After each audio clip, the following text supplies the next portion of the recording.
मैं चाहूंगा कि मेरी सहयोगी रंजना मंच पर आए, जो कि इस सेशन का संचालन करेंगी और साथ में उनके मौजूद होंगे।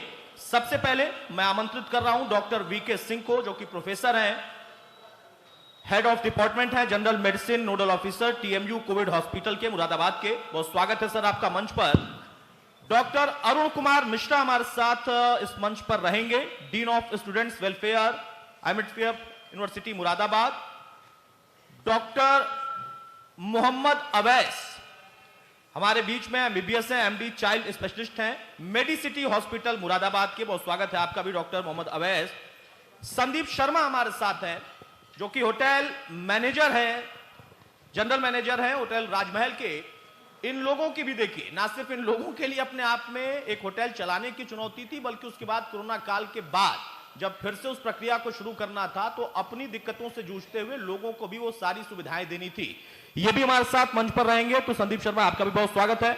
और शुरुआत करी रंजना इस सत्र की इन कर्मवीरों के साथ। बहुत बहुत शुक्रिया अतुल जी आपका। जिस तरीके से जिक्र यहाँ पर अतुल जी ने अभी भी किया, ये वो कर्मवीर हैं जो कभी थके नहीं, कभी रुके नहीं और निरंतर चलते रहे। और यही वजह है कि कोरोना की रफ्तार पर कहीं ना कहीं ब्रेक लगा है। और जिस तरीके से आंकड़े अब यहाँ पर कम होते हुए नजर आ रहे हैं, वो अपने आप में एक बहुत बड़ी उपलब्धि है। एक बार जोरदार तालियां इन खास मेहमानों के लिए हो जाए। और आप सभी से रिक्वेस्ट करूंगी कि आप अपने माइक ले लीजिए। भी आ चुके हैं, MBBS MD physician and lifestyle disease GLE health care Moradabad से। उनका भी हम स्वागत करते हैं इस मंच पर। डॉक्टर मोहम्मद शैगर, बहुत स्वागत है सर आपका। एक माइक और सर के लिए। क्योंकि कोरोना काल का जिक्र जब होता है तो वो यादें जहन में ताजा हो जाती हैं। जो लॉकडाउन का दौर हमने देखा, कोरोना की जो समस्याएं हमने देखी और उससे खड़ी हुई तमाम चुनौतियों से लड़कर आज हम इस मुकाम पर हैं जहां पर कल वो दिन है जिसका सभी को लगभग पिछले 1 साल से बेसब्री से इंतजार था। जी हां, कल से वैक्सीनेशन शुरू होने वाला है, उसको लेकर भी विस्तार से चर्चा करेंगे। लेकिन एक बार आप सभी से एक एक करके मैं ये जान लूं कि जो पिछला 1 साल बीता है, कितनी चुनौतियां रही, कैसे उसको आप पार कर पाए और अब यहां से राह कितनी आसान होती हुई नजर आएगी। डॉक्टर वीके सिंह जी, आपसे शुरुआत करना चाहूंगी। कैसा रहा ये पूरा महीने या पूरा 1 साल लगभग गुजर चुका है, कितनी चुनौतियां रही, क्या कुछ आपका एक्सपीरियंस रहा? Teerthanker Mahaveer medical college and hospital मंडल का इकलौता L3 हॉस्पिटल था। ये पहला मंडल, एक ही मंडल है जिसमें किसी भी गवर्नमेंट कॉलेज की कोई भी फैसिलिटी नहीं थी। तो मार्च से हमारे यहाँ स्टार्ट हुआ था और अप्रैल से पेशेंट आने शुरू हो गए थे। पूरे साल हम लोगों ने अभी तक हम लोगों ने 4016 पेशेंट देख चुके हैं और उसमें से 3700 से ज़्यादा पेशेंट अब तक डिस्चार्ज हो चुके हैं यहाँ से ठीक होके। कुछ कैजुअलिटीज़ भी हुई हैं, बट वो अगर आप देखें तो जितने भी मेडिकल कॉलेजेस हैं उस कंपैरिजन में काफ़ी कम हैं। और इस बात की कई बार तारीफ मुख्यमंत्री महोदय ने, हमारे अपर मुख्य सचिव रंजीत दुबे जी ने काफ़ी तारीफ करी है कि तीर्थंकर महावीर हॉस्पिटल ने काफ़ी अच्छा काम किया है। तो वाकई ये साल बहुत चुनौती भरा था, क्योंकि ये ऐसी बीमारी थी जिसमें पेशेंट तो परेशान था ही जो इन्फेक्टेड था, लेकिन जो भी स्टाफ जो उसको मैनेजमेंट में लगा था, चाहे वो डॉक्टर्स हों, चाहे वार्ड बॉय, स्वीपर हो, नर्सिंग स्टाफ हों, सबके लिए चुनौती भरा था, क्योंकि उनको भी एक डर था कि कहीं इन्फेक्शन हमें ना लग जाए। और हुआ भी ऐसा, क्यों तकरीबन हमारे यहाँ लगभग 150 स्टाफ इन्फेक्ट हुए हैं जब जो देखभाल में, मरीजों की देखभाल के दौरान, और उसमें से तकरीबन 40 से 45 लगभग डॉक्टर भी थे। तो काफ़ी चुनौती भरा रहा हमारे लिए, पर्सनली भी काफ़ी चुनौती भरा रहा, हमारे परिवार वालों के लिए चुनौती भरा रहा, क्योंकि उनको भी एक ऐसा था कि जैसे हम युद्ध के मैदान पे गए हैं और जब वहाँ पे जाएंगे तो मतलब खतरा है, इन्फेक्शन हो सकता है, जान भी जा सकती है। तो ऐसे माहौल में काम करना बहुत ही चुनौतीपूर्ण रहा, लेकिन और उसी को सफलतापूर्वक यहाँ तक आप लेकर आए। उम्मीद है आगे भी जो तमाम चुनौतियां होंगी उसी जज्बे के साथ आप उसे पार करेंगे। डॉक्टर अरुण कुमार मिश्रा जी, आप डीन ऑफ स्टूडेंट अफेयर्स हैं। स्टूडेंट्स के बीच में जब आप रहते हैं, किस तरीके का माहौल बना रहा? क्योंकि युवा पढ़ा लिखा तबका माना जाता है, जागरूकता के लिहाज से भी क्या कुछ खास तैयारियां यूनिवर्सिटी की तरफ से भी की गई थी? क्योंकि कोरोना काल में हालांकि यूनिवर्सिटीज तमाम बंद थी, लेकिन ऑनलाइन भी क्लासेस वगैरह जारी थी, तो उसको लेकर क्या कुछ details?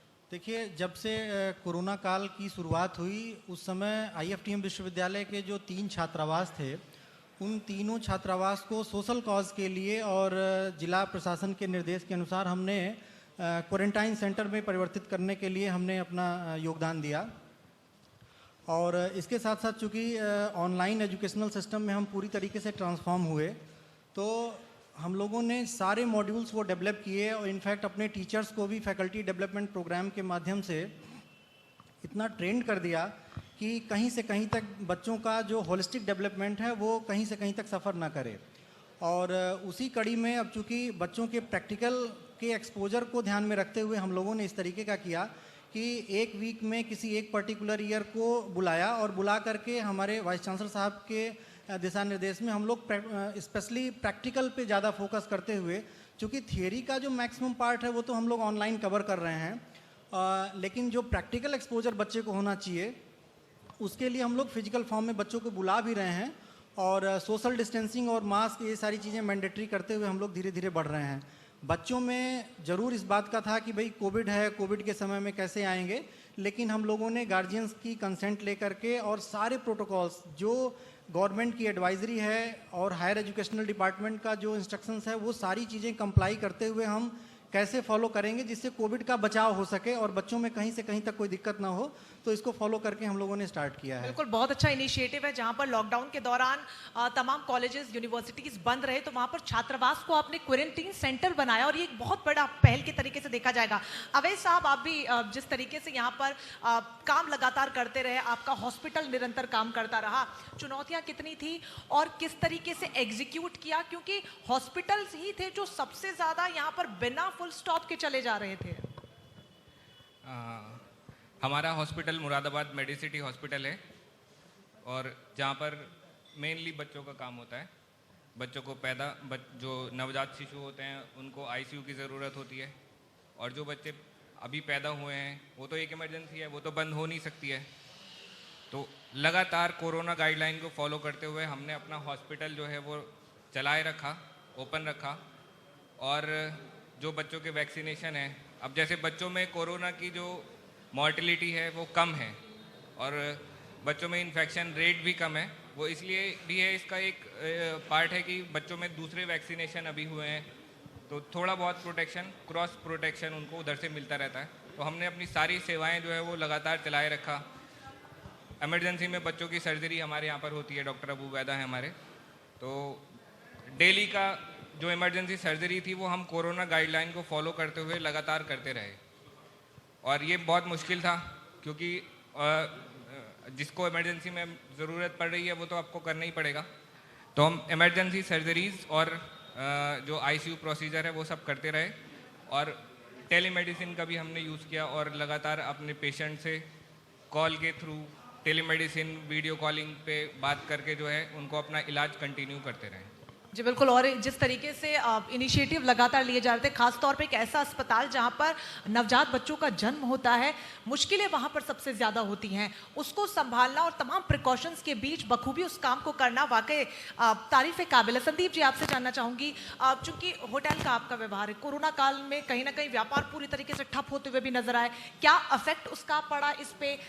At the same time जिस तरीके से लगातार आप समाज के लिए भी काम करते रहे, कैसे बैलेंस बिठाया? एक्चुअल में जब से ये कोरोना काल स्टार्ट हुआ, होटल इंडस्ट्री एक किस्म से बंद ही हो गई थी और हमारा जो होटल है वो शुरू से डॉक्टर्स के लिए क्वारंटीन सेंटर बन गया था। 3 महीने हमने सब डॉक्टर्स के लिए अपना होटल खोल रखा था, उनकी सेवा करी। उसके बाद जो स्टूडेंट्स बाहर रहते थे, जो वंदे मातरम स्कीम के तहत आए, उन लोगों को भी होटल में ठहराया। उसमें बहुत से लोग कोरोना पॉजिटिव भी निकले, जिसकी वजह से हमारे स्टाफ भी इन्फेक्टेड हुआ, लेकिन हमने फिर भी अपनी जो सेवा है वो लगातार जारी रखी जी। और होटल इंडस्ट्री का जहाँ तक नुकसान है वो तो अभी भी भरपाई नहीं हो पा रही है। 6 महीने तो होटल इंडस्ट्री बिल्कुल ही बंद रही और अभी भी जो लोग हैं वो बहुत कम तादाद में आते हैं, क्योंकि अभी लोग डरते हैं आते हुए। रेस्टोरेंट्स वगैरह में या रूम्स में आदमी स्टे करते हुए डरता है, जबकि हम सैनिटाइजेशन का और हर चीज़ का पूरा ध्यान रखते हैं जी। और अपने स्टाफ को भी जितनी प्रिकॉशंस है वो सब दी जाती हैं। जी। अगर उसमें किसी को थोड़ा भी बुखार होता है तो हम जब तक उसका पॉजिटिव टेस्ट या नेगेटिव नहीं रिपोर्ट देख लेते उसे ड्यूटी पर नहीं लेते हैं। जी, तो यहाँ पर जिस तरीके से क्वारंटीन सेंटर में पूरे होटल को बदल लिया गया डॉक्टर्स के लिए स्पेशली, और ये बहुत खूबसूरत इनिशिएटिव और था। रंजना, इस बीच में मैं जानकारी आपको दे दूं और मेहमानों को भी दे दूं, हमारे बीच में राकेश आहूजा साहब मौजूद हैं, और जैसा जनरल मैनेजर संदीप जी ने बताया, राकेश आहूजा साहब इस होटल के मालिक हैं, और ना सिर्फ इस होटल को सम्मानित इसलिए भी हम कर रहे हैं यहाँ पर इस मंच से कि उन्होंने कोरोना काल में बहुत सराहनीय पहल की डॉक्टरों के लिए, क्वारंटीन सेंटर जब बनाया जिस तरह से सहयोग में, और हमारी भी बहुत यहाँ पर उन्होंने सहायता की है, अपनी जगह यहाँ पर दी। उस मेहमान को भी हम यहाँ पर बीच में एक बार जोरदार तालियां हो जाए और सर इसी के बीच में लिए। मैं चाहूंगा रंजना उनसे भी जरा उनके वक्तव्य को हम जाने कि कैसा लगा ये अचानक से आई चुनौती में। राकेश जी 2 लाइनें चंद please please.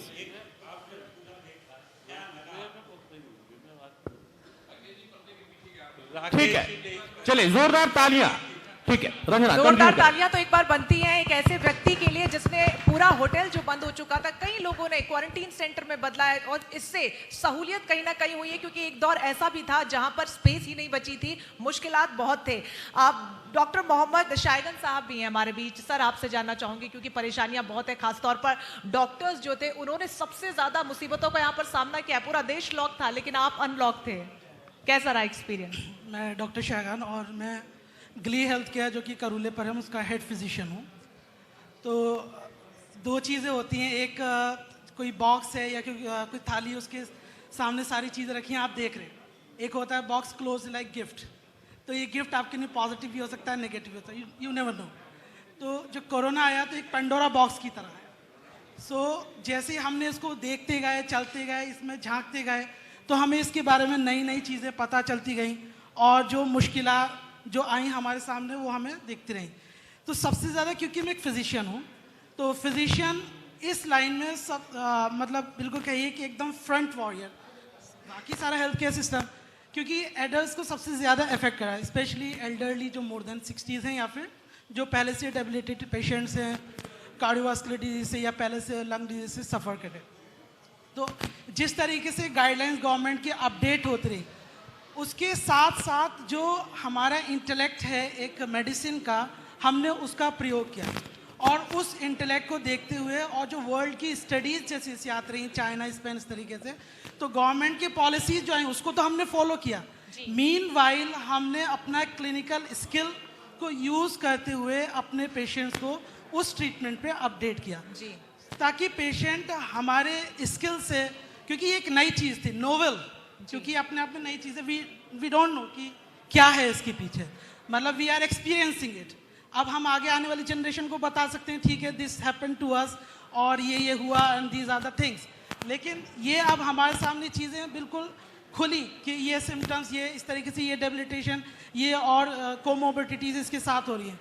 So we dealt जितना हमसे हो सका, और आगे भी जितना एक्सपोज होंगे इस चीज़ से, इस नॉलेज से, इस बूम से, हम इस तरीके से आगे करते रहेंगे। नो डाउट हमारा हेल्थ सिस्टम ऑलरेडी कॉम्प्रोमाइज्ड है, क्योंकि we lack a lot of specialised doctors, लेकिन उसके बावजूद जितना हमसे हो सका, और ख़ास तौर से मुरादाबाद का जो करूला एरिया है वो काफ़ी हेल्थ फैसिलिटी से बहुत डिप्राइव्ड है, लेकिन उस दौरान भी हमने, जब सब लोग अंदर थे, हम वहाँ डेली जा रहे थे, और पेशेंट्स को जितने प्रोटोकॉल से हो सकता था करा, और many a times we broken those protocol in order to save the patients.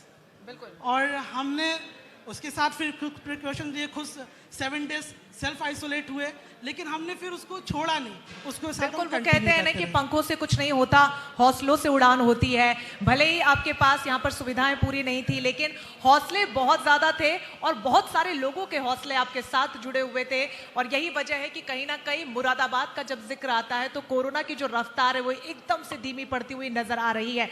Doctor VK Singh ji, आपसे जानना चाहूंगी कि अब जब कल से वो ऐतिहासिक दिन है जहां पर वैक्सीनेशन शुरू होने वाला, एक राहत की सांस हम सभी के लिए है, क्योंकि एक लंबा दौर हमने देखा है चुनौती और परेशानियों का। टीएमयू कोविड अस्पताल में विशेष तौर पर तैयारियां क्या कुछ की गई हैं उसको लेकर? उसके लिए हमारे यहाँ पे तैयारियाँ पूरी हैं। हमारे यहाँ पे 14 टीमें बनाई गई हैं, और वहाँ पे पूरी व्यवस्था है कि 1400 लोगों का एक दिन में वैक्सीनेशन किया जा सके। तो 100 पर डे एक बूथ पे 100 वैक्सीनेशन हो सकते हैं। इसकी तैयारी ऐसी की गई जैसे इलेक्शन में बूथ बनाए जाते हैं, ऐसे बूथ बनाए गए हैं, और टोटल 14 बूथ बनाए गए हैं। 1400 तक का वैक्सीनेशन एक दिन में हमारे यहाँ पे किया जा सकता है।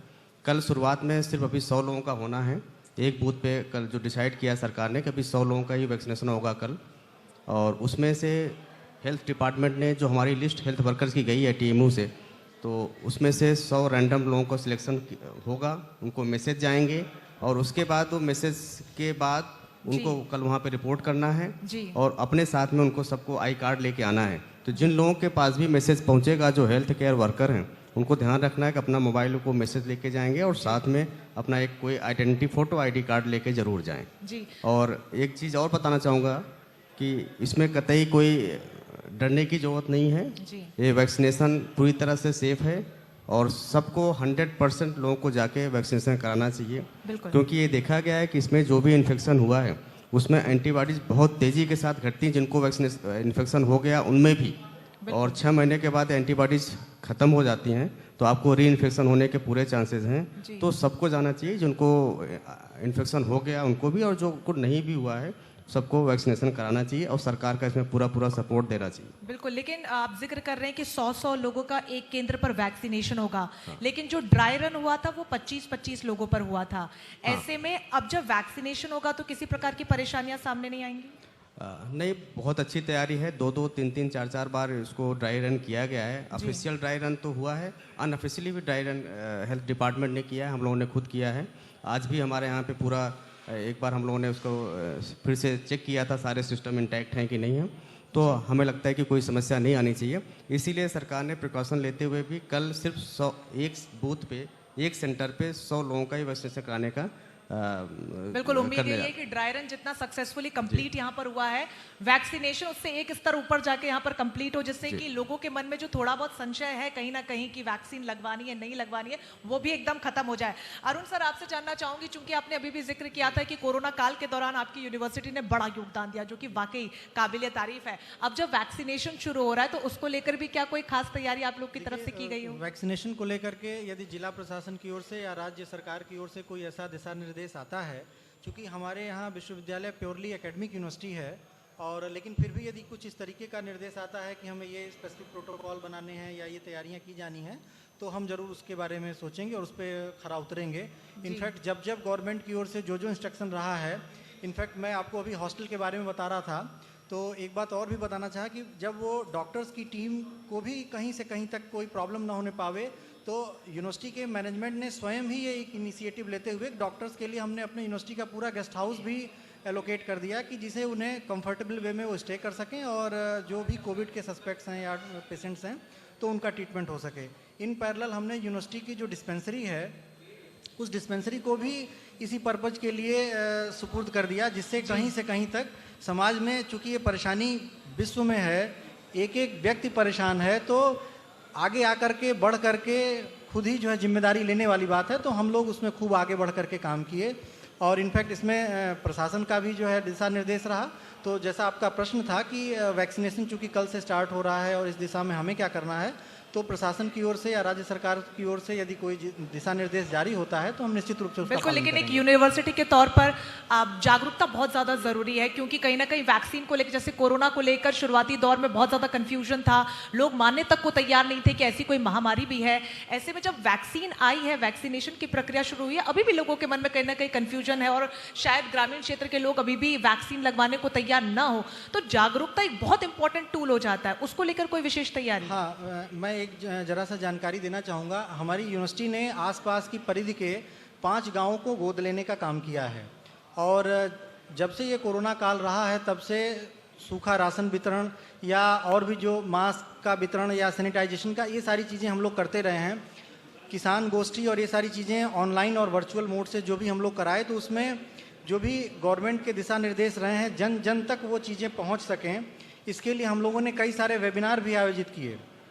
तो ये तो आपके प्रश्न का इस बारे में उत्तर रहा कि हमने जो आसपास की रूरल बेल्ट है उसके लिए हमने क्या किया। लेकिन बच्चा बाहर से आता है, या तो ऑनलाइन कनेक्टेड है या ऑफलाइन कनेक्टेड है, उनको भी कोविड के बारे में डिटेल्ड स्टडी हो। इनफैक्ट यहाँ तक कि किस जेनेटिक कोड में कब वो कोड चेंज होगा और कोडॉन में क्या क्या चेंजेज होंगे, ये सारी चीज़ों पे हम लोगों ने डिटेल बच्चों को जागरूक किया। देखिए, बच्चा कम्युनिकेशन का एक बहुत अच्छा माध्यम है। हम लोग जो बच्चे को बताएंगे, जो बच्चे को ज्ञान देंगे, जो साइंटिफिक नॉलेज है, कहीं ना कहीं वो अपने यार दोस्तों से शेयर करेगा, वो यार दोस्त अपने घरों में शेयर करेंगे, समाज के एक बड़े तबके को एक सही जानकारी पहुंच सकेगी। तो हम लोगों ने इस चीज़ को इस दिशा में ऐसे काम करने का बिल्कुल, प्रयास और किया। बहुत ज़रूरी भी ये हो जाता है, क्योंकि जब तक जागरूकता नहीं होगी, इन्फॉर्मेशन नहीं स्प्रेड होगी, तब तक यहाँ पर समाधान निकल पाना मुश्किल है। संदीप जी, चूंकि जिक्र आप कर रहे थे कि उद्योग बहुत ज़्यादा ठप हुआ था, बहुत ज़्यादा नुकसान उसको हुआ था, लेकिन अब जब वैक्सीनेशन शुरू होने वाला, और उम्मीद है कि यहाँ पर साल भर में वैक्सीनेशन का जो स्तर होगा वो बढ़ जाएगा, क्या लगता है बहुत बड़ी खुशखबरी आपके लिए भी है? नहीं, ये तो खुशखबरी सभी के लिए है, हमारे लिए ही नहीं पूरे देश के लिए है कि वैक्सीनेशन जितनी जल्दी हो सके वो आए और सभी लोगों को मिल सके, ताकि लोग इस बीमारी से दूर हो सकें। और वैक्सीनेशन जैसे आके कामयाब होगा, उसी के बाद ही सब बिजनेस अपने आप प्रॉपरली चलने लग जाएंगे। क्योंकि अभी लोग थोड़ा इसी बात से घबराते हैं कि कोई इलाज नहीं है इसका इलाज एक ही है कि आप दूरी बना के रखें या डिस्टेंस रखें। तो इसी वजह से लोग थोड़ा सा अवॉइड करते हैं होटल्स में या रेस्टोरेंट्स में जाना। जब इसका वैक्सीनेशन आ जाएगा तो ये ऑटोमेटिकली लोगों का डर दूर हो जाएगा, फिर ये एक आम बीमारी की तरह ही ट्रीट होगा जैसे दूसरे फ्लूज हैं। बिल्कुल, और एक डर मन में ये भी रहता है कि हम कहीं बाहर जा रहे हैं तो वहाँ पर भी प्रिकॉशंस लिए जाएंगे, नहीं लिए जाएंगे। आप, चूंकि आपका अपना होटल है, हमारे मंच से अगर आप कुछ जानकारी देना चाहें कि क्या कुछ विस्तार से प्रिकॉशंस की पूरी जो लाइन है वो आपने यहाँ पर तैयार की हो, ताकि लोगों के जहन में कहीं ना कहीं जो डर है वो कम हो सके। देखिए, हमने हर फ्लोर पे हर जगह सैनिटाइजर्स रखवाए हुए हैं। हमारा स्टाफ जो है पूरी तरीके से टेम्परेचर उसका चेक करने के बाद ही उसे ड्यूटी पे लेते हैं। उसके अलावा हमने जितनी भी क्रॉकरी है उसे सैनिटाइज करने के बाद पेपर में रैप करके ही दोबारा यूज़ करवाते हैं। प्लस रूम्स में कोई गेस्ट ठहर के जाता है तो उस रूम्स को प्रॉपरली सैनिटाइज किया जाता है, उसके बाद ही दूसरे गेस्ट को वो रूम अलॉट किया जाता है। और किसी भी हमारे एम्प्लॉय को अगर फीवर या थोड़ा भी उसको जुकाम खांसी है तो हम उसे ड्यूटी से ऑफ कर देते हैं और उसका पहले प्रॉपर टेस्ट कराने के बाद ही उसे दोबारा ड्यूटी पर लिया जाता है। ये प्रिकॉशन मेजर्स हम ले सकते हैं जो वो हम ले रहे हैं। उसके अलावा एक दूरी बनाने का और एक डिस्टेंस बनाने के लिए वो सबसे ज्यादा इम्पोर्टेंट है। 2 गज दूरी, मास्क है जरूरी, वो अभी भी बहुत ज्यादा इम्पोर्टेंट है। अवैस जी, चूंकि आपका अस्पताल ऐसा है जहां पर चाइल्ड स्पेशलिस्ट होते हैं, बच्चों का जन्म होता है, हालांकि केंद्र सरकार द्वारा जो गाइडलाइंस जारी की गई उसमें अभी जो गर्भवती महिलाएं हैं उनको किसी भी प्रकार का वैक्सीनेशन नहीं होगा, उनको टीका नहीं लगेगा, लेकिन फिर भी सतर्कता बहुत ज़रूरी है और प्रिकॉशंस बहुत इंपॉर्टेंट है। आप अस्पताल के स्तर पर क्या कुछ तैयारी की गई है कि क्योंकि उन लोगों को वैक्सीनेशन नहीं लगेगा तो उसके अलावा प्रिकॉशंस क्या कुछ? जी, हमारे अस्पताल में मुरादाबाद मेडिसिटी हॉस्पिटल में ऑलरेडी जो कोरोना की गाइडलाइन है वो फॉलो हो रही हैं। Social distancing, mask, hand hygiene, ये सब जो है ऑलरेडी यूज़ हो रहा है। बच्चों के लिए अभी वैक्सीनेशन लेस देन 18 ईयर में नहीं है और गर्भवती महिलाओं के लिए भी वैक्सीनेशन नहीं है। तो इसलिए हमें जो यूनिवर्सल प्रिकॉशन पहले से हम लोग यूज़ करते आ रहे हैं वो हमें आगे भी करने पड़ेंगे। आम जनता के लिए भी, हेल्थ वर्कर के लिए भी, ये तो सबके लिए है। सरकार ने भी बहुत हेल्प की है। अभी तक तो वैक्सीन था नहीं, तो अभी तक जो लोग बचे हैं, जिन लोगों को जो भी बीमारी फैलने से रुकी है, वो यूनिवर्सल प्रिकॉशन की ही वजह से रुकी है। और वैक्सीन को लेके ओवर एंथुजियास्ट होना, मतलब कि वैक्सीन आ गया आप कुछ नहीं होगा, ऐसा थोड़ा सा ये अच्छा नहीं है। क्योंकि अगर हम अपने प्रिकॉशन जो यूज़ कर रहे हैं, सोशल डिस्टेंसिंग, यूनिवर्सल मास्क और आपका हैंड हाइजीन, ये तो हमें आगे भी फॉलो करने पड़ेंगे। मतलब अब प्री कोरोना वाला काल दोबारा नहीं आ सकता है। अब कुछ भी हो जाए, जो पहले वाली बात थी वो दोबारा तो वैक्सीन के बाद भी नहीं आएगी। और बेहतर यही होगा कि हमें थोड़ा बहुत अपना जो गाइडलाइन फॉलो कर रहे हैं वो आगे भी करते रहना है। बिल्कुल, और वो बहुत ज़्यादा ज़रूरी भी है, इसलिए हम भी बार बार यही कह रहे हैं कि सोशल डिस्टेंसिंग सबसे ज़्यादा ज़रूरी है और मास्क पहनना।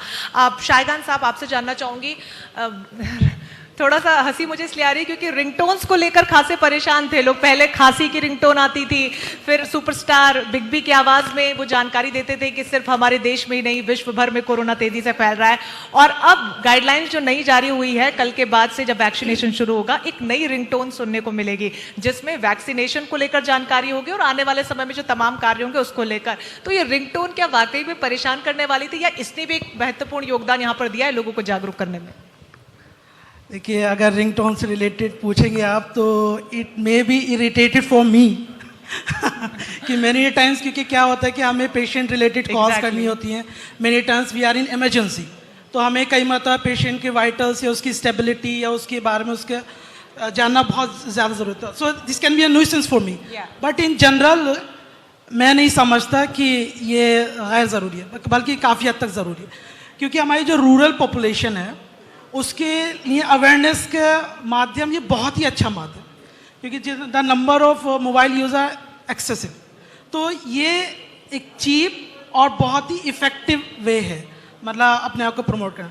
दूसरी बात ये है कि वैक्सीनेशन से रिलेटेड बहुत से लोगों में मिथ हैं, स्पेशली यू करेक्टली सेड कि रूरल एरियाज़, तो रूरल एरियाज़ में हमें इस चीज़ को स्ट्रेंथन करने के लिए तो रिंगटोन बिल्कुल कंटिन्यू रहनी चाहिए, और अब जो फर्दर वैक्सीनेशन के लिए हैं ये फर्दर प्रमोट करनी चाहिए। दूसरी बात ये कि मेरे ओपिनियन में जो हाई रिस्क हैं लोग पहले उनको रिसीव करना चाहिए, लेकिन लोगों के कॉन्फिडेंस इंक्रीज करने के लिए जो हेल्दी इंडिविजुअल्स हैं उनको पहले स्टेप फॉरवर्ड होना चाहिए, आगे आना चाहिए, ताकि वो डिमॉन्स्ट्रेट कर सकें, क्योंकि पॉपुलेशन जेनेटिक्स एक चीज़ होती है। तो हम देख सकते हैं कि जितना ज़्यादा वैक्सीनेशन होगा, so we come to know, क्योंकि नथिंग इज़ 100% श्योर, तो हर चीज़ 100% सेफ नहीं होती है। हाँ, we can tend to make it 100% like 99, 98 like this. So इसलिए हेल्दी पॉपुलेशन को, हेल्दी इंडिविजुअल्स को पहले आगे आना चाहिए, सो दैट बाकी लोगों का, जनता का इसमें विश्वास बढ़े और जो रूरल एरियाज में भी वैक्सीनेशन की दर बढ़ जाए। बिल्कुल, डॉक्टर वीके सिंह जी, जैसा जिक्र किया अभी शायगान जी से हैं कि जो लोग हेल्दी हैं और जिनके ऊपर वैक्सीनेशन हो जाएगा, जिनको टीका लग जाएगा, उनको आगे आके लोगों को बताना पड़ेगा ताकि उनमें भरोसा जागृत हो सके। और सबसे पहले यहाँ पर डॉक्टर्स को लगने वाला है, स्वास्थ्य कर्मियों को, फ्रंट लाइन वर्कर्स को।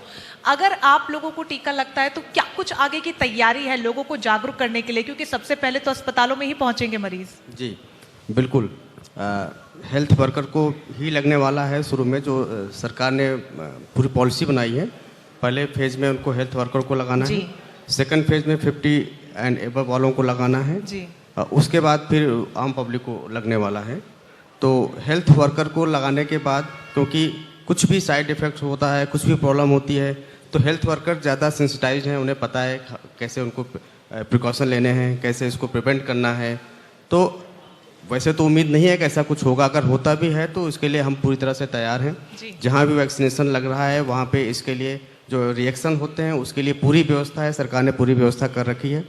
तो और साथ में जब स्टार्ट हो जाएगा और जब सक्सेसफुल रहेगा, क्योंकि जब हेल्थ वर्कर को लगेगा वो एकदम ठीक रहेंगे, तो वो अच्छे से मोटिवेट कर पाएंगे दूसरे लोगों को कि आप वैक्सीनेशन के लिए जाइए, जब ये आम पब्लिक को सरकार लगाने स्टार्ट करेगी। तो मैं दोबारा कहना चाहूँगा कि वैक्सीनेशन से किसी को डरने की कोई ज़रूरत नहीं है। सरकार ने बहुत अच्छी पूरी तैयारी कर रखी है और हर सेंटर पे बहुत अच्छी तैयारी है। इसके लिए अगर कोई एडवर्स रिएक्शन होता है तो उसे, डॉक्टर साहब ने साफ कह दिया है, क्योंकि ड्राई रन भी इसीलिए किया गया था ताकि कोई लूप होल हो तो उसे वहां पर इरेक्ट कर दिया जाए। अरुण जी, आपसे जानना चाहूंगी, कोरोना महामारी ने तो जो दिन दिखाए हैं वो शायद कभी कोई भूल पाएगा, लेकिन अब जो नया स्ट्रेन सामने आ रहा है ब्रिटेन से, वो कितना घातक हो सकता है? क्योंकि कहा जा रहा है कि आम जो कोरोना वायरस है उससे 70% ज्यादा तेजी से ये फैलता है और 100 से भी ज्यादा मरीजों की पुष्टियां भारत में उसको लेकर भी हो चुकी है। एकदम सही कहा आपने, 100 से ज़्यादा मरीजों में ये डायग्नोज हुआ है नया कोरोना स्ट्रेन। लेकिन ये बात भी एक रिसर्च में आई हुई है, इनफैक्ट आपको सर्वे में मिलेगी भी, कि जो कोविड की वैक्सीन सीरम इंस्टीट्यूट ने बनाई हुई है, that will be equally effective to treat this new corona strain. होता क्या है कि जो कोरोना के जो जेनेटिक कोड्स हैं, उन जेनेटिक कोड्स में चेंजेस देखने को मिले। जो लंदन में जो ऑब्जर्व हुआ है जो कोरोना का स्ट्रेन, उसमें ये चीज़ें पाई गई हैं। लेकिन जो क्लिनिकल स्टडी इन पैरेलल की गई, उस क्लिनिकल स्टडी की फाइंडिंग ये सजेस्ट करती है कि जब the vaccine of this COVID will be equally effective to treat this new corona strain. और बहुत पैनिक होने की आवश्यकता नहीं है, बहुत ज़्यादा इस पर अभी नए कोरोना स्ट्रेन पे स्टडी नहीं हुई है, हालांकि 100 से ज़्यादा इसके केसेज अभी ऑब्जर्व हुए हैं। तो जो गाइडलाइंस जिनको हम अभी भी फॉलो कर रहे हैं, जो डूज और डोंट्स होंगे वो सेम रहेंगे। That is the already prescribed norms and the regulation is to be followed right now. Okay, ठीक है। तो यहाँ पर जो नया स्ट्रेन है उससे ज्यादा घबराने की जरूरत नहीं, एहतियातन तौर पर तमाम गाइडलाइंस का पालन करते रहिए। संदीप जी, आप जिक्र आप कर रहे थे कि यहाँ पर क्वारंटीन सेंटर बनाया गया था, क्या कुछ तैयारी उसको लेकर की गई थी? और क्वारंटीन सेंटर जब बनाया गया था, क्योंकि ये भी तमाम मामले सामने आ रहे थे कि अभाव बहुत सी चीज़ों का हो रहा था, फिर चाहे वो फाइनेंशियल अभाव हो, वो कई तरीकों का अभाव, क्या उस समय पर आपको किसी मदद की दरकार रही, वो पूरी हुई? और अब कैसे देखते हैं आप उसको? देखिए, उस समय जो सबसे ज़्यादा दिक्कत थी वो हमें स्टाफ की आ रही थी, क्योंकि जब कोरोना काल शुरू हुआ था 1 हफ्ते बाद ही से बनाया गया क्वारंटीन सेंटर, तो एक बहुत ज़्यादा दहशत थी हर इंसान में कि इन लोगों के संपर्क में जो भी आएगा वो एकदम बीमार होगा। जी। तो उस समय स्टाफ को रोकना और उनसे थोड़ा बहुत काम कराना वो बहुत एक चुनौतीपूर्ण काम रहा हमारे लिए। और उस समय डर ये था कि इस बीमारी का नया सबके दिमाग में ये था कि ये जो भी इससे इन्फेक्टेड होगा वो शायद नहीं बच पाएगा। तो इसलिए स्टाफ को समझाना, उनको मेंटली प्रिपेयर करना इन लोगों से डील करने के लिए, उनको रखना और फिर उन लोगों को खाना पीना, साफ़ सफाई, हर चीज़ का ध्यान रखना, वो सबसे ज़्यादा चुनौतीपूर्ण रहा हमारे लिए। फाइनेंशियली तो इतना कुछ नहीं था क्योंकि वो सब हमने अरेंज कर रखा था, लेकिन मेन काम यही था कि मैन पावर अरेंज करना सबसे मुश्किल काम रहा। बिल्कुल, क्योंकि लॉकडाउन भी था, लोगों का आना, फिर यहाँ पर रहना और वापस अपना घर जाना और दोबारा आना, वो बहुत ज्यादा परेशानी थी। और यही वजह थी कि लोग भी कहीं ना कहीं डर उनके मन में पनप रहा था। बिल्कुल। अवैश जी, आपसे जानना चाहेंगे, अब जिस तरीके से आपने कहा कि अस्पताल में तमाम व्यवस्थाएं कर ली गई हैं, ये तो आज का दौर है जब सारी सुविधाएं आपको मिल रही हैं, फिर चाहे वो फाइनेंशियल हो या फिर प्रशासन की तरफ से हो, सरकार की तरफ से हो। लेकिन अगर उस दौर के एक्सपीरियंस के बारे में आपसे जानना चाहूँ, क्या कुछ शेयर करना चाहेंगे? परेशानियां कितनी रही? ये जो मैं आपको बता रहा हूँ कि कोरोना गाइडलाइन फॉलो हम लोग कर रहे हैं, ये 25 मार्च 2020 से ही हम लोग रेगुलरली जो हमारे डॉक्टर MC गर्ग यहाँ के CMO हैं, उनके कांटेक्ट में कोई ना कोई बंदा रहता है। जो भी गाइडलाइन इशू होती थी उसको हम लोग अपने हॉस्पिटल में फॉलो करते थे एज सून एज पॉसिबल। और हर चीज़ हमने जो है अपनी अपडेट करी। स्टाफ की ड्यूटी अरेंज करना काफ़ी मुश्किल काम होता था। मतलब एक तो स्टाफ को आने जाने के लिए पुलिस भी रोकती थी, पुलिस को भी बोला गया था। तो बहुत सारी चीज़ें उस दौर में शुरुआत में फेस करनी पड़ी। फिर हमारा हॉस्पिटल भी कुछ दिन के लिए बंद हुआ कि अब कोई इमरजेंसी प्रोसीजर भी नहीं करना है आपको। 1-2 दिन शायद पूरे साल में हमारा ऐसा हुआ कि हॉस्पिटल की सेवाएं हमें बंद करनी पड़ी। लेकिन फिर हम अब हॉस्पिटल की चीज़ें अपडेट की और नई गाइडलाइन के हिसाब से जो चीज़ थी वो हॉस्पिटल में अवेलेबल हो गई। फिर अपना काम शुरू। तो यहाँ पर कहीं ना कहीं परमिशन को लेकर तकलीफ हुई कि ऑपरेट करना है अस्पताल, और ऑपरेट करना मुश्किल काम होता है क्योंकि हमें असिस्टेंट भी बहुत सारे चाहिए उसके लिए। और फिर पूरा हॉस्पिटल OT यूज़ होना है, फिर पेशेंट को कई दिन रुकना भी है उसके बाद, तो ये एक मुश्किल काम होता था। और हमारे यहाँ पे छोटे बच्चों की सर्जरी होती हैं, 1 महीने से कम के बच्चों की बहुत सारी सर्जरी होती हैं, तो फिर उन पेशेंट की केयर करना और काफ़ी मुश्किल होता था। ठीक है। तो यहाँ पर मुश्किलात तो काफ़ी थे, लेकिन उन्हीं को पार करके आज हम सभी यहाँ पर मौजूद हैं और यही वजह है कि आप सभी कर्मवीरों को हमने यहाँ बुलाया। डॉक्टर VK सिंह जी, चूंकि कोरोना का एक लंबा दौर हम लोग देख चुके हैं, कल से वैक्सीनेशन शुरू है। बहुत ही प्राउड की बात है कि दोनों मेड इन इंडिया वैक्सीन है हमारी। ऐसे में भारत की स्थिति को अब आप कहाँ देखते हैं? देखिए, भारत की स्थिति तो ओवरऑल बहुत ही अच्छी रही है। आप वेस्ट से कंपेयर करें तो हमारे यहाँ मॉर्टेलिटी 1.4 1.5 के अराउंड है, और उस हिसाब से ऑलमोस्ट हम लोग ये जंग जीत चुके हैं। और वैक्सीन के आने के बाद और हम अच्छे से इसको लड़ सकेंगे और हम 100% सफल होने जा रहे हैं। और आप वॉरियर्स के लिए कह रहे थे, हम उन कोरोना वॉरियर्स के लिए कहूँगा कि जो लोग इस जंग के दौरान घायल हुए हैं, इन्फेक्टेड हुए हैं, बिल्कुल, कि गिरते हैं सब सवार ही मैदाने जग में, वो तिफल क्या गिरेगा जो घुटनों के बल चले। बिल्कुल। और यही वजह है कि यहाँ पर कहा यह जा रहा था कि भारत जो इतनी बड़ी आबादी वाला देश है, वो इस महामारी से उभर ही कैसे पाएगा। उभरना तो छोड़िए साहब, हम यहाँ पर 2 वैक्सीन भी लेकर आ चुके हैं और बहुत ही गौरवान्वित करने वाली बात है। शायगान जी, और ये भी कहना चाहेंगे रंजना जी कि हमारा जो वैक्सीन है सबसे सस्ता है, सबसे चीप है, जो कि हम शायद पूरे वर्ल्ड को सप्लाई करने जा रहे हैं। बिल्कुल। और फर्स्ट फेज का जो वैक्सीनेशन होने वाला है वो केंद्र सरकार वैसे ही मुफ्त में करवाने वाली है, तो उससे अच्छी बात हमारे देशवासियों के लिए क्या होगी। शायगान साहब, आपसे जानना चाहेंगे कि जिस तरीके से आप सर ने भी जिक्र किया कि हम बहुत ही बेहतर स्थिति में, और सबसे अच्छी बात है कि रिकवरी रेट जो हमारी है 57% से भी ज्यादा है, क्योंकि मौतों का आंकड़ा उस पर लगातार निगाहें जाती थी, लेकिन ठीक होना और मौतों का आंकड़ा न के बराबर होना एक बहुत बड़ा अचीवमेंट हमारे देश के लिए रहा। जी, ये जो ओवरऑल सिचुएशन है कोविड की मोर्टेलिटी और मोर्बिडिटी को देखते हुए comparing to European nations and Americas, तो मैं समझता हूँ कि इसमें जो इम्प्रूवमेंट रेट है, मतलब एक तो कंपेयर करें उनका क्वारंटीन पीरियड, उनका ट्रीटमेंट और प्लस उनका हॉस्पिटल स्टे, इस सब चीज़ों को कंपेयर करके देखते हैं हम, तो हमारा country India is far ahead. तो इसके एक कारण जोग्राफिकल रीजन्स भी हो सकते हैं और इम्यूनिटी भी हो सकती है. Most likely we are expose to different strains of different viruses. This can one of the theory. So दूसरी बात, गवर्नमेंट ने और हमारा पूरा हेल्थ सिस्टम, उसके अलावा पैरामेडिकल सिस्टम हमारा जितना भी है, अपना हर वो कदम लिया है जो उसके लिए ज़रूरी था. और वैसे भी जैसे हम मुराद शहर की बात करें तो सीएमओ ऑफिस ने बहुत अच्छा इसमें रोल अदा किया. हम विद टाइम हम उससे गाइडलाइंस जो भी अपडेट होते रहे हम उसको फॉलो करते रहे. और यही एक रीज़न है कि IEC, information education and communication, so ये IEC का गैप नहीं होना चाहिए. ये IEC का गैप मैं समझता हूँ शायद कंट्री में इतना ज़्यादा नहीं है. बिल्कुल. ये भी एक बहुत बड़ा कारण हो सकता है जिसकी वजह से हमारा कोरोना की मॉर्बिडिटी और मोर्टेलिटी बहुत कम. बिल्कुल, IEC का जिक्र आप कर रहे हैं, इन्फॉर्मेशन सबसे ज़्यादा इंपॉर्टेंट है. लेकिन ड्राई रन जब हुआ, कई खबरें खासतौर पर मुरादाबाद में सामने आई जहां पर कोविड पोर्टल में कहीं ना कहीं खामियां देखने को मिली इन्फॉर्मेशन के रिगार्डिंग. अब जब वैक्सीनेशन कल से शुरू हो रहा है, तैयारी क्या कुछ की गई है? क्योंकि अब अफोर्ड नहीं कर सकते हम किसी भी प्रकार की खामी. ऑफ कोर्स हम अभी अफोर्ड नहीं कर सकते हैं किसी भी तरह की खामी. बिल्कुल सही है. इसलिए अब जो ज़्यादा ज़रूरी है वो इन्फॉर्मेशन के साथ कम्युनिकेशन है. एग्जैक्टली. ठीक है. So we have to communicate with the normal common people. So इसके लिए हमें वॉलंटियर्स चाहिए हर तरह से, हर रियान से, हर जगह से, हर रीजन से और हर तरह के स्टेटा और हर तरह के वर्क से. तो इसमें हेल्थ केयर प्रोफेशनल तो आगे बढ़ेगा ही, साथ में जो उनके अलाई ब्रांचेस हैं और जो हमारा पूरा सिस्टम है, आशा का सिस्टम है, हमारे ANMs हैं, जो भी हमारे गवर्नमेंट सिस्टम और NGOs हैं स्पेशली. Exactly. तो उनको बहुत ही एक्टिवली इसमें पार्टिसिपेट करना होगा क्योंकि हम इसको अफोर्ड नहीं कर सकते. This is one of the thing कि वी कैन प्रिवेंट कि जो आगे सीरियस इम्प्लीकेशंस हो सकते हैं, क्योंकि this is a vaccine. Vaccine means we have to prevent ourselves from that disease. ठीक है. क्योंकि हम जितना सेकेंडरी केयर या टर्शियरी केयर पे इतना अफोर्ड हम नहीं कर सकते.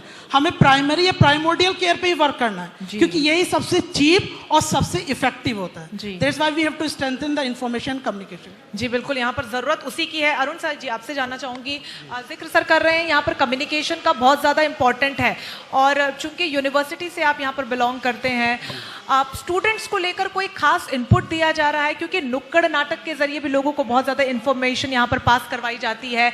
आप छात्रों के स्तर पर अगर हम न जानना चाहें तो आप द्वारा किस प्रकार का उन लोगों को इनपुट दिया जा रहा है कि वो इस चीज़ को कैसे अपनी व्यक्तिगत जिम्मेदारी समझकर आने वाले दिनों में कम्युनिकेशन के लिहाज से इसको सुचारू रूप से आगे बढ़ा सकें? कम्युनिकेशन एक बड़ा इम्पॉर्टेंट एस्पेक्ट है चीज़ों को या अपनी बात को एक दूसरे तक पहुंचाने का. और इस दिशा में विश्वविद्यालय में जो हमारे यहाँ बच्चे आते हैं, उन बच्चों के हर एक कोर्स के क्यूरिकुलम में कम्युनिकेशन लैब और कम्युनिकेशन सब्जेक्ट एक पार्ट है, इंटीग्रल पार्ट है. और चूंकि कोविड का ये समय है और कोविड की जानकारी, सही जानकारी एक दूसरे तक पहुंचाने की दिशा में हम लोग ऑनलाइन माध्यम से तो वेबिनार करा रहे हैं, और ऑफलाइन मोड में जो कम्युनिकेशन की क्लासेस होती हैं उसमें ज़रूर कहीं ना कहीं ट्रेनिंग एंड प्लेसमेंट सेल को एक साथ लेकर के हम लोग बच्चों को ये कंटेंट बताते हैं कि आज की डेट में हमारे यहाँ रिसर्च क्या हो रही है, कोविड की वैक्सीन के बारे में गवर्नमेंट की स्ट्रेटजी क्या है, गवर्नमेंट क्या प्लान कर रही है, हमें क्या बचाव का नियम फॉलो करना है जिससे हम सभी स्वस्थ रह सकें, और गवर्नमेंट के द्वारा जो मिशन है कि हमें कोविड को इरेडिकेट करना है, अपना बचाव करना है, स्वस्थ रह करके अपनी जीवन शैली को अडॉप्ट करना है, तो इस दिशा में हम लोग आगे बढ़ने का इस ढंग से प्रयास कर रहे हैं. बिल्कुल यहाँ पर, और ये बहुत ज़रूरी भी है क्योंकि बच्चे जो घर से बाहर निकलते हैं, हम जैसे युवा जो होते हैं, कम्युनिकेशन उनके माध्यम से हो तो संभावनाएं थोड़ी ज़्यादा हो जाती हैं कि वो प्रॉपर्ली कन्वे होगा मैसेज. संदीप जी, चूंकि जिक्र प्रिकॉशन का आप कर रहे थे, होटल इंडस्ट्री से आप हैं, पहले के जो प्रिकॉशंस थे और आज के जो प्रिकॉशंस है, खासतौर पर कस्टमर के लिहाज से मैं देखूं तो पहले लोग डर सहम के ज़रूर आते होंगे, आज की स्थिति में कितना डिफरेंस है? क्या लोग आते हैं और अब प्रिकॉशन लेते हुए नजर आते हैं या फिर बहुत ज़्यादा रिलैक्स हो गए क्योंकि वैक्सीनेशन भी शुरू होने वाला है? नहीं, अभी रिलैक्स तो नहीं है, लेकिन लोगों में अभी कुछ लोगों में ये लापरवाही आती जा रही है कि शायद ये कोरोना ख़त्म हो चुका है, जबकि ऐसा है नहीं. और वो लोग थोड़ा सा ईजी उसे ले रहे हैं, हाथ सैनिटाइज नहीं करते हैं या बिना मास्क के आ जाते हैं. तो उन लोगों को मैं अभी कहना चाहूँगा कि अभी कोरोना ख़त्म नहीं हुआ और अभी वैक्सीनेशन लगने का ही स्टार्टिंग है. और वैक्सीनेशन लगने के बाद ये कितनी कामयाब होती है इसका रिजल्ट भी अभी नहीं आया है.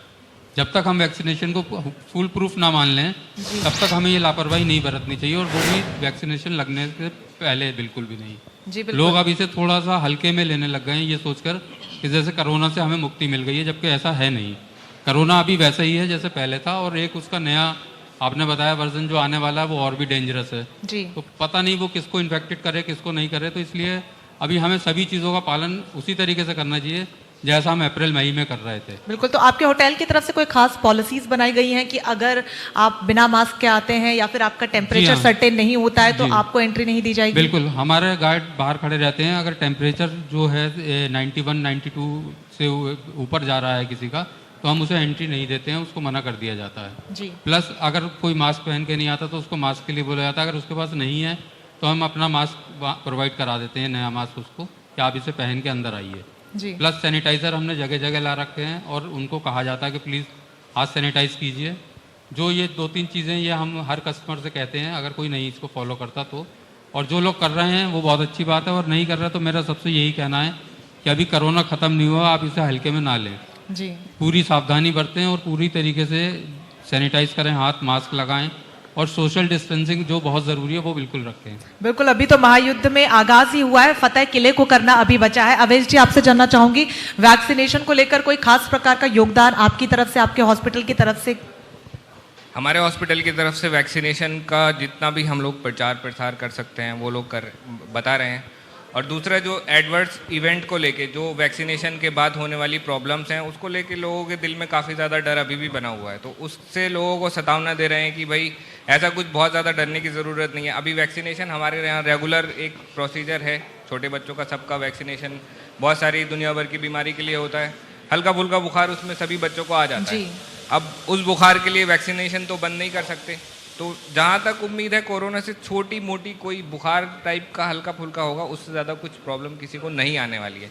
उसके जो भारत का राजपत्र डॉक्यूमेंटेशन है उसमें भी जो एडवर्स इवेंट फॉलोइंग इम्यूनाइजेशन लिखी हुई है वो भी हेडेक वेडेक टाइप का हल्का फुल्का है। तो इसलिए एक ये डर लोगों के दिल से निकालने की हम लोग भरपूर कोशिश कर रहे हैं कि किस तरह ज़्यादा से ज़्यादा जो है लोगों के दिल से डर बिल्कुल। और बहुत ज्यादा जरूरी भी डॉक्टर वीके जी, जैसे कि जिक्र कर रहे हैं अवैस जी कि यहाँ पर जो माइनर इन्फेक्शंस हैं या फिर एलर्जी है यूँ कहें, वैक्सीनेशन के बाद कुछ केसेस में देखने को मिली और वही कहीं ना कहीं भ्रमित कर रही हैं।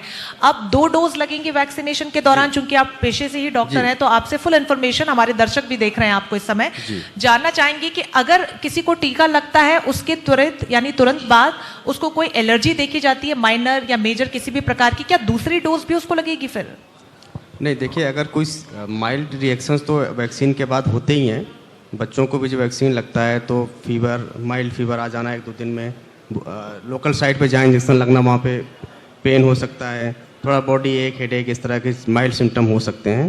तो ये समझ लीजिए कि आपका वैक्सीनेशन सक्सेसफुल है तो रिएक्शन माइल्ड इस तरह एक्सपेक्टेड है, ये होता ही है। ठीक है, तो इस पर आपको डरने की ज़रूरत नहीं है। और ऐसे में रिपीट जो 28 डेज के बाद रिपीट डोज उनको हर हाल में लेना है। अगर कोई एडवर्स रिएक्शन जो होता है, जो सीरियस होता है, वो शुरू लगते ही, वैक्सीन के लगते ही हो सकता है, विदिन हाफ एन आवर। इसीलिए अरेंजमेंट किया गया है कि वैक्सीन लगने के बाद वहाँ पे ऑब्जर्वेशन रूम्स बनाए गए हैं हर जगह।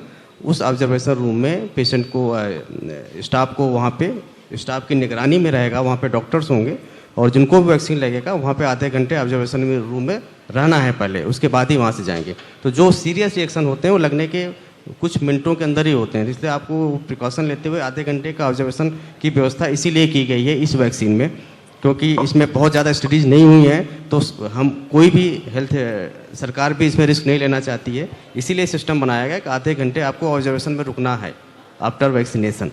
तो उनको सेपरेट किया जाएगा? हाँ, I would like to carry on, अलग जी। से उसमें रूम है, ऑब्जर्वेशन रूम अलग से बनाया गया, वैक्सीनेशन रूम, उसके बाद ऑब्जर्वेशन रूम में आधे घंटे तक रुकना है। बोलिए। Actually I would like to carry on, क्योंकि यहाँ पर ये एक अवेयरनेस की बात आ गई, तो आई वुड लाइक टू से कि जो नॉर्मली हम लोग जो वैक्सीनेशन बच्चों को भी कराते हैं उसको सिंपल बोलते हैं AEFI, adverse effect following immunization.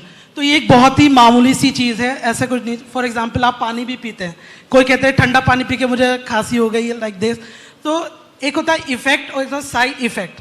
तो साइड इफेक्ट किसी भी चीज़ का हो सकता है, नथिंग इज लाइक कि किसी भी चीज़ का साइड इफेक्ट नहीं हो सकता। प्राइमरी इफेक्ट वाटर का क्या है, हमारा थर्स्ट क्वेंच करना, खत्म करना है, लेकिन उसका साइड इफेक्ट क्या होता है, अगर टेम्परेचर वेरिएशन हो तो सोर थ्रोट हो सकता है। तो ये कोई बड़ी बात नहीं है, सिर्फ वैक्सीनेशन की नहीं है। क्या हम कोई दवा भी लेते हैं, किसी भी पैथी की भी हो, तो ऐसा नहीं हो सकता उसका कोई माइनर साइड इफेक्ट्स नहीं हो सकता। It's like this same with the vaccine, थोड़ा सा साइड इफेक्ट हो सकता है, रैश, इचिंग वगैरह, कोई दिक्कत नहीं। और अगर कोई सीवियर इफेक्ट होगा, जैसा कि सर ने बताया, we have a protocol for this कि 6 आवर्स तक या 2 आवर्स तक we have a monitoring for this. तो AE5 से इतना डरने की कोई ज़रूरत नहीं है मुझे लगता है।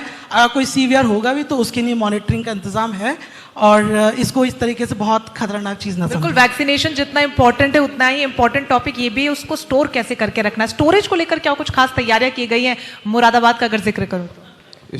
स्टोरेज की व्यवस्था यहाँ पे जो मेन इम्यूनाइजेशन सेंटर है वहाँ पे किया गया है, CMO के अंडर है वो। वहीं से वैक्सीन जितने भी हेल्थ सेंटर हैं जहाँ पे इन्होंने वैक्सीनेशन सेंटर जो बनाए हैं, वहीं से मॉर्निंग में 9 बजे तक वो वैक्सीन पहुँचाई जाएगी CMO हेल्थ डिपार्टमेंट की निगरानी में, और उसमें जो इनक्यूबेटर होता है जिसमें वैक्सीन रखा जाता है उसके साथ है।